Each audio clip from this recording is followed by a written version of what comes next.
Hello everyone, welcome to the MCQ factory. तो कल exam था असम पीसीएस का, हरियाणा पीसीएस का भी कल ही एग्ज़ाम था। तो उसके आंसर की हमारे चैनल पे अपलोड हो गए हैं, जाकर देखिए। जिन्होंने एग्ज़ाम नहीं भी दिया है वो भी जाके देखिए, सिर्फ इसलिए कि उसके क्वेश्चंस कैसे आए थे उसको आप देख लीजिए। जो भी जनरल स्टडीज़ के क्वेश्चन है उसको इंपॉर्टेंट मार्क कर लीजिए, और अपने जो भी अभी कमिंग एग्ज़ाम हैं उसमें ये सारे क्वेश्चंस हेल्प करेंगे। मैं इसीलिए बार बार रिकमेंड करती हूँ। सारे प्रीवियस ईयर क्वेश्चन पेपर के लिंक जो हैं वो डिस्क्रिप्शन बॉक्स में दिए गए हैं। साथ ही साथ मेरे टेलीग्राम चैनल का भी लिंक दिया हुआ है, जिसमें सारे पीडीएफ्स अपलोडेड हैं। अगर आपको वीडियो नहीं देखना है कोई बात नहीं, जाके पीडीएफ देखिए, क्वेश्चन एनालाइज करिए, उसके आंसर कीज़ खुद से ढूंढिए, या फिर यहाँ वीडियो जो अपलोड हुई है उससे निकालिए, और प्लीज़ उसको प्रैक्टिस करिए, क्योंकि हर एग्ज़ाम का 5 से 6 क्वेश्चन दूसरे एग्ज़ाम में रिपीट हो रहा है। मैंने जितने भी अभी तक वीडियोस बनाए हैं उसमें एक्सप्लेन किया है, मैंने बहुत बार पॉइंट आउट किया है कि देखिए इस एग्ज़ाम का क्वेश्चन इस एग्ज़ाम में पूछा गया है। उसी तरीके से इस एग्ज़ाम में भी बहुत सारे ऐसे क्वेश्चंस रिपीट हुए हैं जो मैं वीडियो प्रोसीड होते होते बताऊंगी आपको। तो जिन्होंने ये चैनल सब्सक्राइब नहीं किया सब्सक्राइब कर लीजिए, नोटिफिकेशन का आइकन ऑन कर लीजिए, ताकि आपको सारी नोटिफिकेशन हमारे चैनल की मिलती रहे। क्योंकि जो भी अभी एग्ज़ाम्स होते जाएंगे सबके वीडियोस हमारे चैनल पे अपलोड होते जाएंगे। साथ ही साथ करंट अफेयर्स सीरीज़ हमारे चैनल पे स्टार्टेड है, प्लीज़ गो थ्रू करिए, क्योंकि ईपीएफओ के 6-7 क्वेश्चंस इसी करंट अफेयर्स सीरीज़ से आए हुए हैं। तो सोचिए कितना इंपॉर्टेंट है।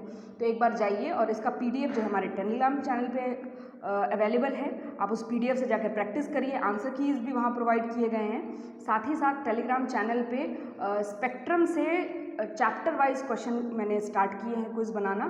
खुद से ये सारे कहीं से कॉपी पेस्टेड नहीं है, तो बहुत सारे न्यू क्वेश्चंस आपको मिलेंगे। तो आप ज़रूर जाके वो सारी क्वेश्चंस को अटेम्प्ट करिए, और अपना आप में से जो यूपीएससी के स्टूडेंट्स हैं तो प्लीज़ मैं रिकमेंड करती हूँ कि ज़रूर वो क्वेश्चंस फॉलो करिए।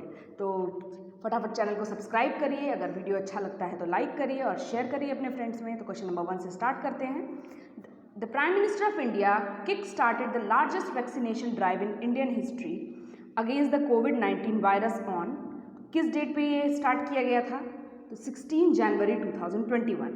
Question number 2, the biggest vaccine manufacturer by volume in the world is, the correct answer for this is C, Serum Institute of India. Question number 3, which city has been conferred the Swachh Sarvekshan 2020 award as the cleanest city in the northeast region and the state under the Swachh Bharat Abhiyan?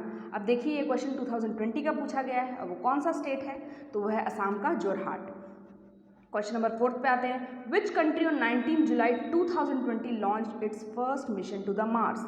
19 जुलाई, तो देखिए question एक साल पहले से पूछे गए हैं 2020 से, तो इसीलिए एक साल पहले तक का मतलब अभी अगस्त से लास्ट जुलाई तक आपको सारे क्वेश्चन पेपर को क्वेश्चंस को प्रिपेयर कर लेना है, ताकि आपके करंट अफेयर्स में कहीं मार्क्स ना कटें। ठीक है, तो 4th का करेक्ट आंसर आपका हो गया सी, यूएई। क्वेश्चन नंबर 5 पे आते हैं। How much discussed line of actual control is a disputed border line between, the much discussed line of actual control is a disputed border line between, अब सबको पता है ये तो बहुत कॉमन क्वेश्चन है, तो इसका करेक्ट आंसर है India and China. Question number 6 पे आते हैं। The Paris agreement of the UN framework convention on climate change is to limit global warming well below benchmark of pre industrial level, तो इसका correct answer यहाँ आपका हो गया 2.2 degree Celsius. Okay, question number 7। अब असम पीसीएस और BPSC में यही चीज़ें कॉमन हैं कि वहाँ ज़रूर अमेरिकन इलेक्शन, जो भी प्रेसिडेंट बने कैसे बने, किस पार्टी के हैं, क्या वोट हुआ, बिहार के बहुत सारे एग्जाम्स में पूछे गए हैं। ठीक उसी तरीके से असम पीसीएस में भी पूछे गए हैं। क्वेश्चंस बहुत ज़्यादा फैक्चुअल हैं बीपीएससी की तरह, तो काफ़ी ये हद तक सिमिलर क्वेश्चंस इसमें पूछे जाते हैं। तो जो बीपीएससी के स्टूडेंट्स हैं वो ज़रूर इस वीडियो को देखिए, ज़रूर इस क्वेश्चन पेपर को देखिए, क्योंकि बहुत सारे क्वेश्चन मिलते जुलते फैक्चुअल बीपीएससी की तरह यहाँ पर आए हुए हैं। ठीक है, तो यहाँ पर पूछा गया है against 232 electoral votes won by Donald Trump, how many electoral votes were backed by Joe Biden in the November 2020 US election? The correct answer for this is B, 306. Question number 8, ये क्वेश्चन कहाँ पर आया है? ये question आया है HCS में पूछा गया है, ये मैच द फॉलोइंग में, यूपीएसएससी में पूछा गया है। ठीक है, साथ ही साथ बिहार पंचायती राज ऑडिटर में पूछा गया है, तो ये बहुत इंपॉर्टेंट क्वेश्चन है। साथ ही साथ नीति आयोग, ये भी बहुत सारे एग्जाम में रिपीट किया है, कब फॉर्म हुआ, कौन इसका मेंबर है, इसका फुल फॉर्म क्या है, इस तरीके से। तो इसका करेक्ट आंसर है ए, लुईस क्लर्क। क्वेश्चन नंबर 9 पे आते हैं। Sittwe port in Myanmar which is being financed by India is a part of which project? तो ये है Kaladan multi modal transport project का। और ये जो क्वेश्चन है इसको भी इम्पॉर्टेंट मार्क कर लीजिए, क्योंकि ये यूपीएससी ईपीएफओ में क्वेश्चन पूछा गया है अलग तरीके से कि जो दो जगह को कनेक्ट किया जाता है उस प्रोजेक्ट का क्या नाम है, तो वही कालादान मल्टी। वहाँ पूछा गया था कि कालादान मल्टी मॉडल प्रोजेक्ट क्या है, और यहाँ सितवे पोर्ट के बारे में पूछा गया है। ठीक है, 9th का करेक्ट आंसर आपका ए हो गया। 10th पे आते हैं। On 26 January 2020, we lost an all-time great basketball player who used to play for Los Angeles Lakers in the National Basketball Association for 2 decades. Who was he? ये question BPSC auditor में पूछा गया है और इसका करेक्ट आंसर है D, Kobe Bryant. पूछा गया है कि कोबे ब्रायंट कौन थे वहाँ पर, तो वो बास्केटबॉल प्लेयर थे। Question number 11, the FIFA world cup 2022 will be hosted by, तो कौन होस्ट करेगा उसको? कतार। और कतार की कैपिटल क्या है? दोहा। क्वेश्चन नंबर 12 पे आते हैं। विच among the following remove the pro democracy books from its public library recently? तो ये कौन सी कंट्री ने ये काम किया? तो ये काम किया बी, हांगकांग ने। क्वेश्चन नंबर 25 पे आते हैं। On 25 May 2020 few officers of Minneapolis police mercilessly killed a black man who was charged of using a counterfeit $20 note after buying cigarettes from a convenience store. The name of this man whose death rocked the US political and social system for a long time is D. George Floyd. ये तो सबको पता होगा, कि बहुत ज़्यादा controversy में ये रहा था। क्वेश्चन नंबर 14 पे आते हैं। द नेशनल एजुकेशन पॉलिसी 2020, देखिए सारे क्वेश्चंस जो हैं लास्ट ईयर से ही पूछे गए हैं, 2020। तो यहाँ पर है the national education policy 2020 was approved by the union cabinet on 29 July 2020. This visionary policy that aims to touch upon every aspect of education from elementary to higher education will replace the, तो किस policy को उसने replace किया? तो ये replace किया national policy on education 1986 को।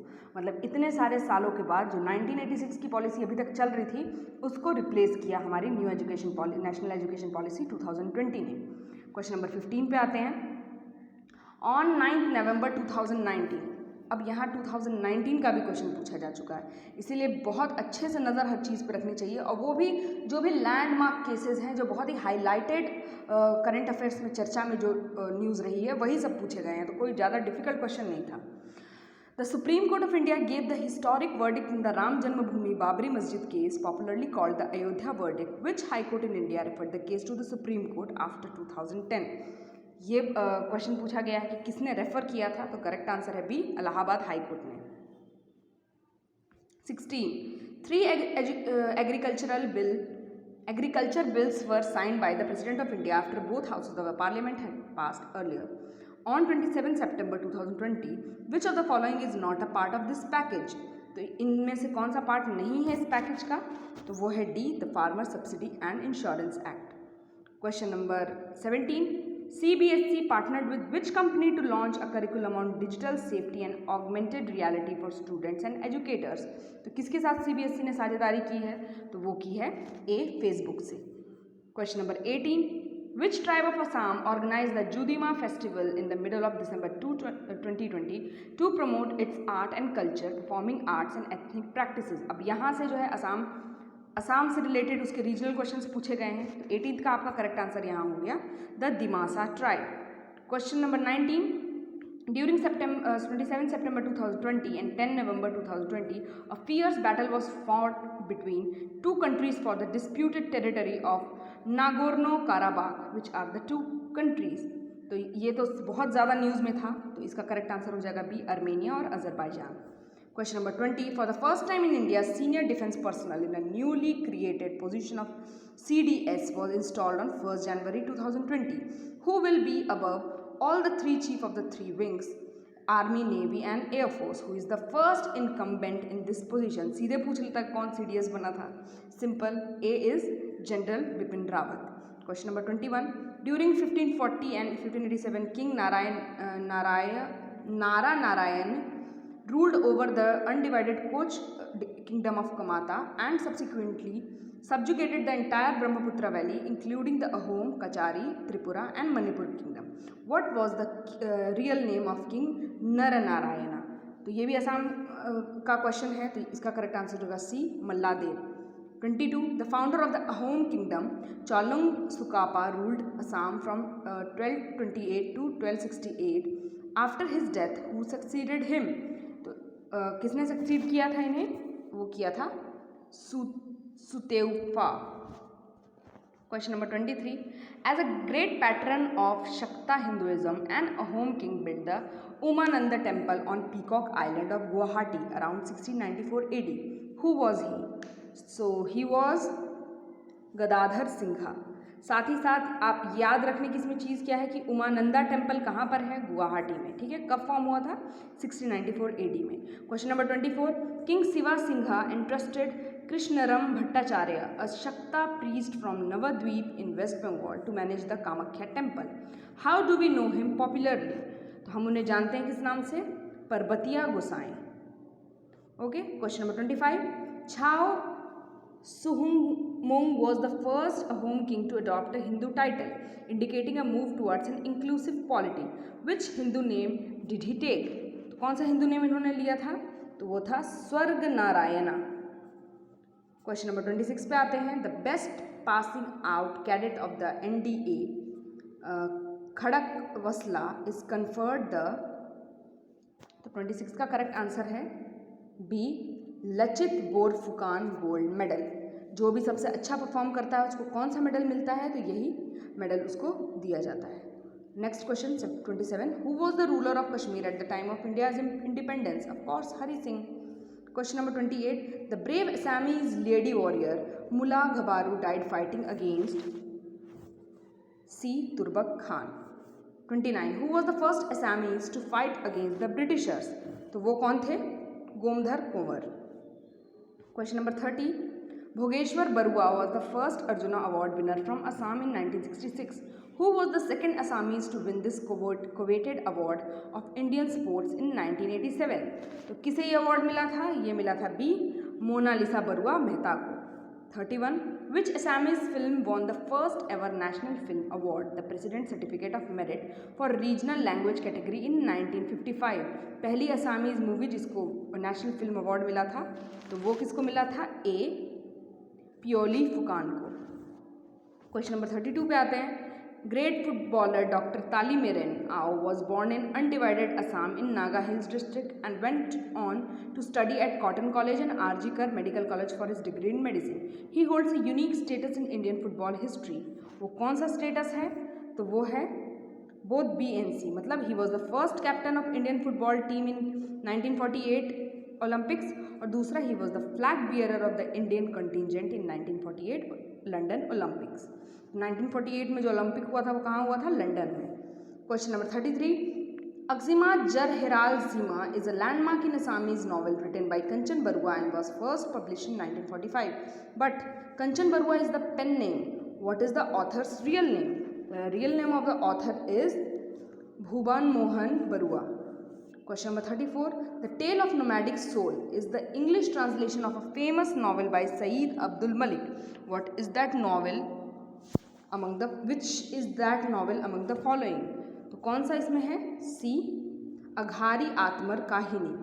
35. The novel अभिजात्री is based on the life and achievements of C, Chandraprabha साइकियानी.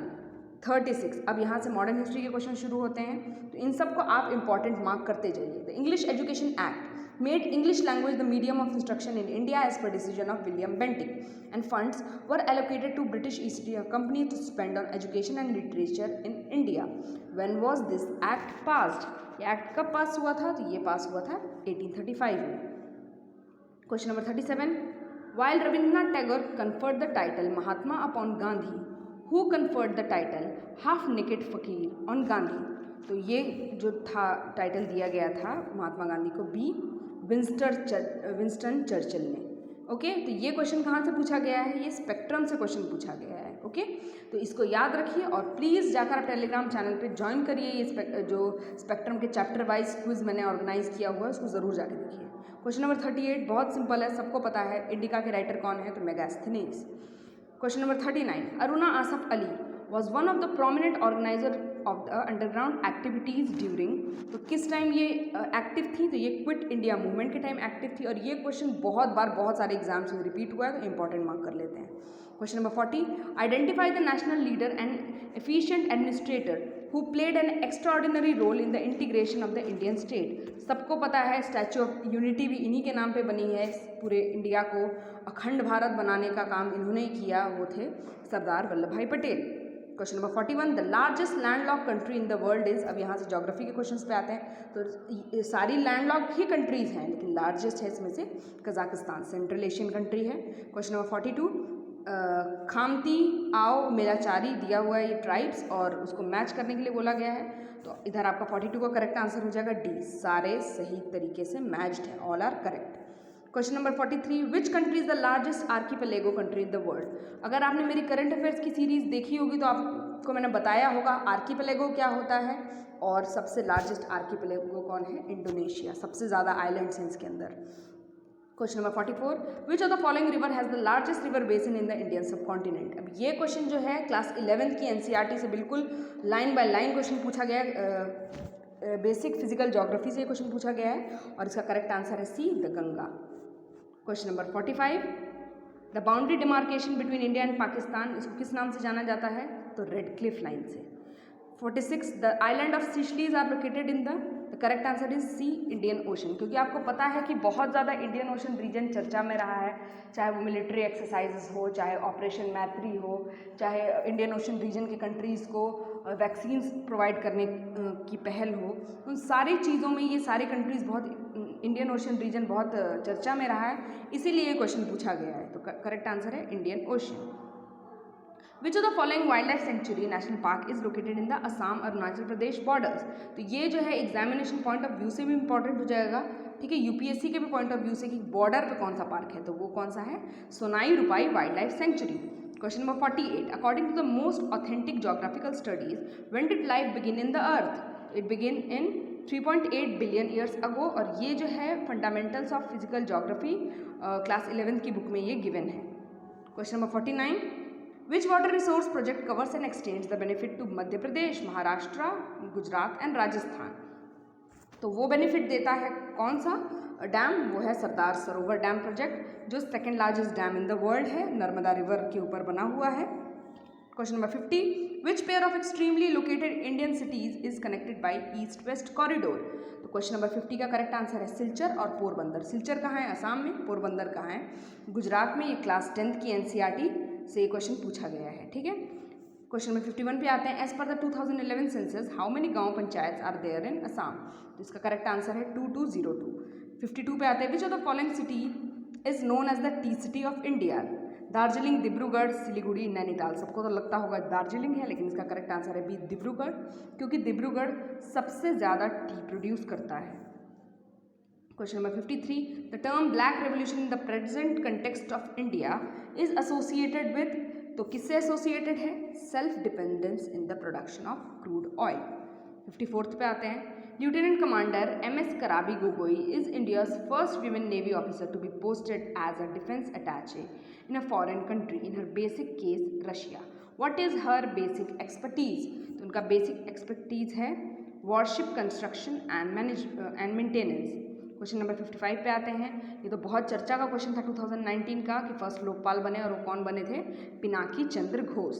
56, when was Assam detached from Bengal presidency and was made a separate chief commissionership? The correct answer for this is C, 1874. 57 पे आते हैं, which of the following articles empowers the governor to appoint the chairman and other members of a state public service commission? तो ये कौन सा article रहा, article 316। Question number 58 पे आते हैं, who was the first speaker of the लोक सभा in the Indian Parliament? तो वो थे जीवी मलवंकर। Question number 59, who was India's Prime Minister when the government introduced the modern Panchayati Raj system by the 73rd Constitutional Amendment Act and gave it a constitutional status? तो तब थे PV Narasimha Rao. 1991 में जब liberalisation, privatisation और globalisation की policy आई थी, तब से यही थे प्राइम मिनिस्टर। 60 पे आते हैं, which among the following schedule of the Indian Constitution is related with the distribution of power between the union and states? तो वो कौन सा शेड्यूल है, 7th शेड्यूल है, ठीक है। और ये जो इसको याद करने का सारे शेड्यूल का तरीका भी टेलीग्राम चैनल पर दिया हुआ है। Tears of old PM, bar bar her question paper में मैं ये ट्रिक बताती हूँ कि टीयर्स ऑफ ओल्ड पीएम क्या है। तो यहाँ पर 7th पे आता है एफ, और एफ से होता है फेडरल स्ट्रक्चर, और 7th में आपका यहाँ पर हो गया distribution of power between union and states. Question number 61, the concept of integral humanism and Antyodaya किससे एसोसिएटेड था, कौन से विजनरी थिंकर से एसोसिएटेड था, तो वो था दीनदयाल उपाध्याय से। दीनदयाल उपाध्याय से बहुत सारे एग्जाम्स में क्वेश्चन पूछे जा रहे हैं, कौन सा डे सेलिब्रेट किया जा रहा है इनके नाम पे, और ये कौन थे, और इनका डेथ एनिवर्सरी कैसे सेलिब्रेट किया गया, तो इसको इंपॉर्टेंट मार्क कर लीजिए 61 को। Question number 62, when did the first amendment of the Indian constitution take place, date के साथ पूछा जा रहा है, तो 62 का करेक्ट आंसर है 18 जून 1951। 63 पे आते हैं, which freedom fighter earn the sobriquet the nightingale of India, of course it is Sarojini Naidu. 64 पे आते हैं, under article 368 the parliament has no power to repeal the fundamental rights because they are a integral part of the basic structure of the constitution. Question number 65, the concept of dual citizenship in the Union of India to the person of Indian origin belonging to some specific countries was recommended by the, तो ये किसने recommend किया था, तो ये recommend किया था LM Singhvi ने, उनकी कमेटी ने, LM Singhvi committee. 66, equal opportunities in matters of public employment is guaranteed under article, it is guaranteed under article 16, ठीक है। राइट टू इक्वालिटी 14, 15, 16, 17, 18 और 19 से राइट टू फ्रीडम शुरू होता है। 67 पे आते हैं, which of the following fundamental rights are available only to citizens. अब कौन कौन से फंडामेंटल राइट सिटीजन्स को अवेलेबल है, ऐसा ही क्वेश्चन हरियाणा PCS में भी पूछा गया है, और वहाँ पे आर्टिकल्स गिवन थे 15, 16, ठीक है, 15, 16, 19, 29 और 30, ये जो है ये सारे सिर्फ सिटीजन्स को अवेलेबल है, बाकी फॉरेनर्स को भी अवेलेबल है। तो इसमें से कौन सा जो अवेलेबल है सिटीजन्स ऑफ इंडिया को, तो वो हो जाएगा आपका B, equality before law. Equality before law कौन सा आर्टिकल में आता है, तो यहाँ पर देखिए, यहाँ पर ये दिया हुआ है कि equal opportunity in matters of public employment, ये आता है आर्टिकल 16 में, और आर्टिकल ये भी जो है राइट सिटीजन्स के राइट में आता है, और इक्वालिटी बिफोर लॉ मतलब आर्टिकल 15 ये भी आता है उसी में। सॉरी, यहाँ पर तो ऑप्शंस भी दिए हुए हैं, सॉरी। तो ये है right to equality of opportunity in matters of public employment, equality before law, right to freedom of religion, right to freedom under article 19। तो इसमें से इसका करेक्ट आंसर यहाँ पर क्या हो गया, बी, 1 और 4, 1 भी और 4 भी, मतलब 15 आर्टिकल 15 और यहाँ पर आर्टिकल 19 मैंने बताया ही था। 15, 16, 19, 29 और 30 ये सारे जो हैं आते हैं सिटीजन्स के राइट पे। Question number 68, in the Indian constitution the method of election of the president of India is taken from which country. यही जो सोर्सेज जिसने पढ़ा होगा अच्छे से उसको उससे ये आंसर आराम से सॉल्व हो जाएगा। इसका करेक्ट आंसर है 68 का ए, आयरलैंड से लिया गया the method of election of president. 69 पे आते हैं, as per the tripartite Assam Accord signed among the government of India, the government of Assam and the leaders of the Assam agitation and all on 15th August 1985, what was set up as the cut-off date for detection and deportation of illegal migrants to Assam?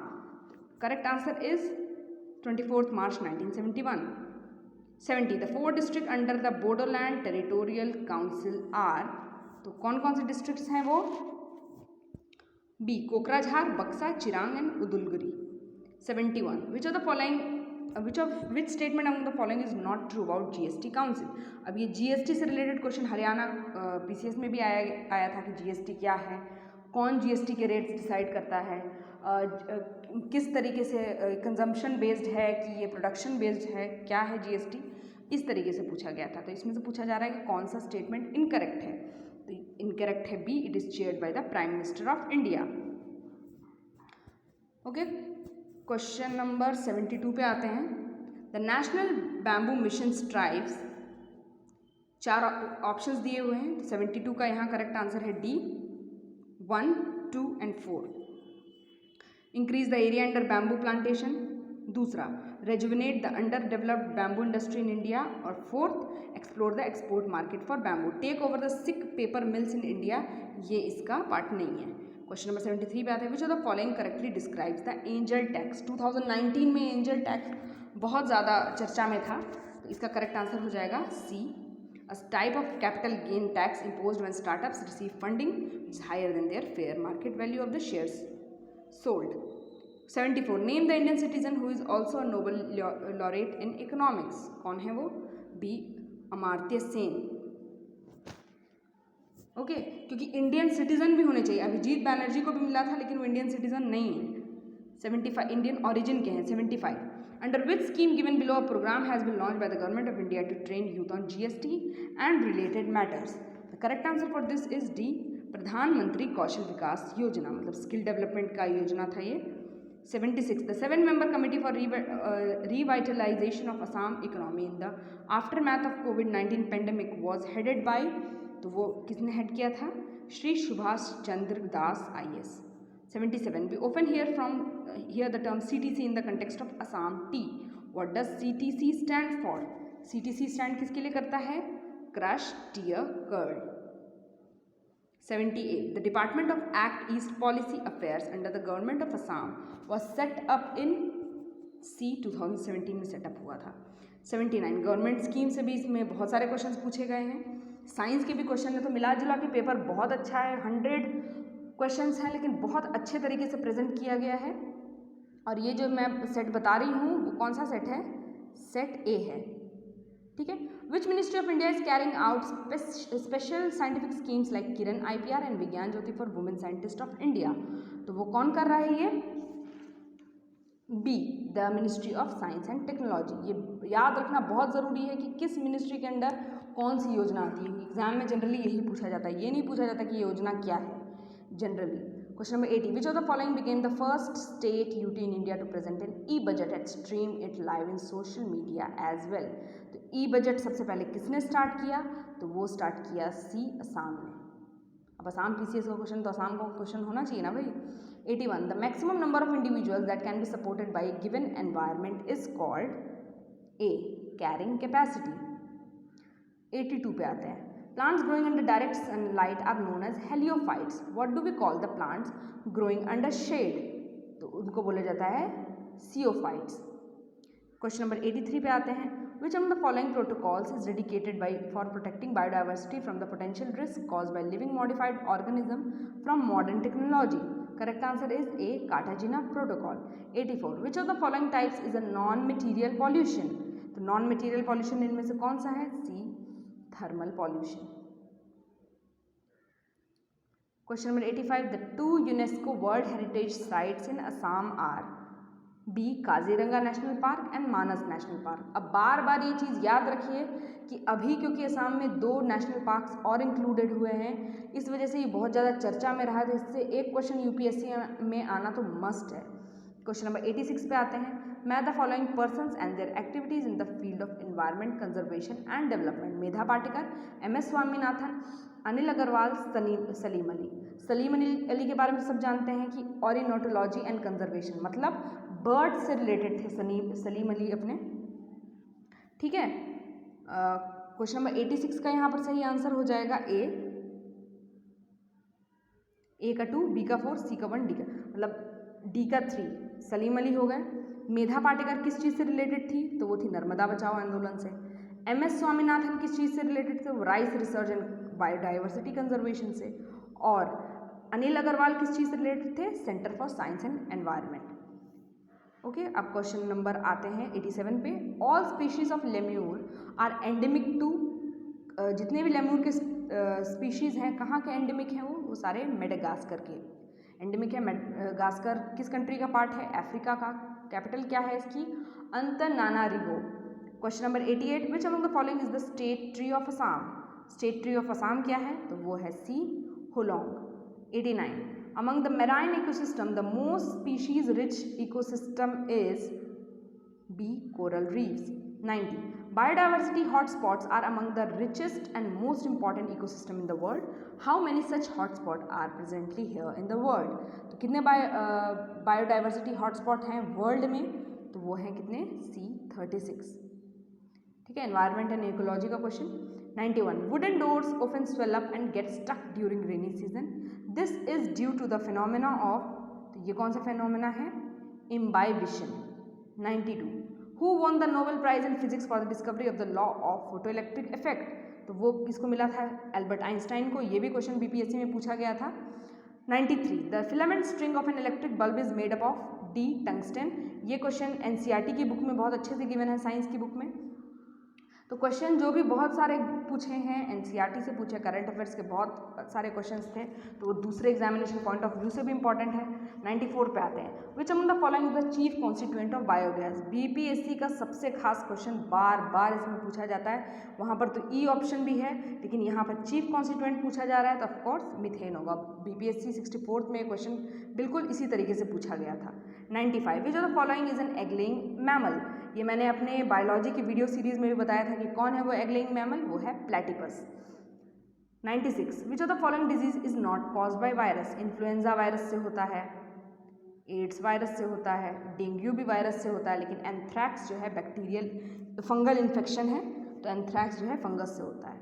97 पे आते हैं, a washing machine works on the principle of, ये बिल्कुल word by word हमारी class 10th की book में दिया हुआ है, जो ग्रेविटेशन वाला चैप्टर है उसमें।